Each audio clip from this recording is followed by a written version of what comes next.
जय सीते जय सीते सीते सीते जय सीते सी।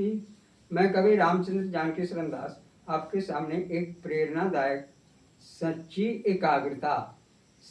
एकाग्रता शीर्षक से एक कथा सुना रहा हूँ। एक बार बादशाह अकबर अपनी प्रजा का हाल जानने के लिए घूमने निकले। उस समय उनके साथ मात्र 4 दरबारी थे। नमाज का समय हो गया था। गांव का मार्ग छोड़कर कोई ऐसी जगह नहीं थी जहां नमाज अदा की जा सके। इसलिए मार्ग पर ही जायन-मान नमाज पढ़ने के लिए बिछाई जाने वाली चटाई बिछा दी गई।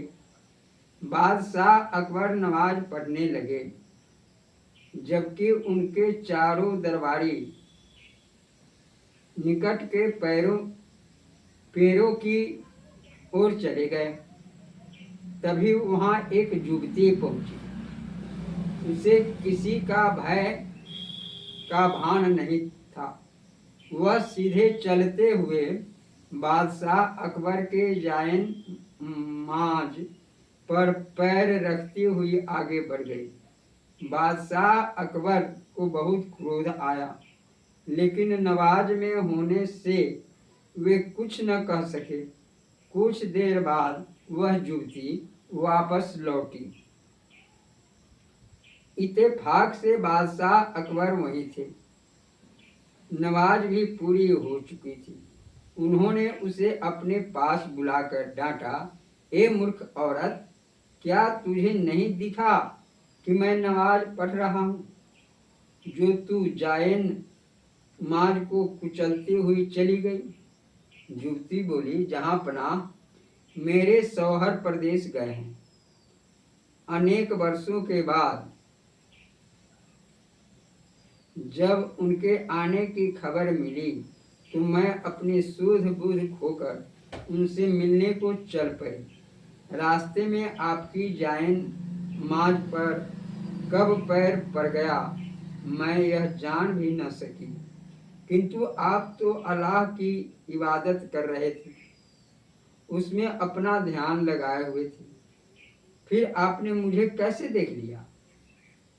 युवती की बात सुनकर बादशाह अकबर को अपनी भूल का एहसास हुआ। उन्होंने उसे माफ करके सच्चे मन से इबादत करने का संकल्प किया। यदि मनुष्य इबादत अथवा उपासना आदि में सच्ची एकाग्रता को छोड़कर अन्य बातों में रम जाता है, वह लाभ के बजाय हानि पहुंचाती है। आंतरिक भाव से परम पिता परमेश्वर को चाहना ही साधना का रहस्य है। सच्ची एकाग्रता से परिपूर्ण प्रार्थना ही भक्त को परमेश्वर तक पहुंचाती है। जय श्री सीते। जब आप किसी देवी देवता का ध्यान करते हैं, जिनका उपासना करते हैं, उनके तन मन, उनके जीवन चरित्र को अपने हृदय में बसाकर उन्हीं में भाव रखना चाहिए। इधर उधर संसार के और ध्यान नहीं देना चाहिए। यही इस कथा का सच्ची एकाग्रता का फल है। जय श्री सीते। यदि आप सच्ची एकाग्रता से भगवान का गुणगान करेंगे तो आपको फल निश्चित आएगा। जय श्री सीते। आपको यह चैनल अच्छा लगे तो कृपया नेट पर बोलकर इसे अवश्य सब्सक्राइब करेंगे। जय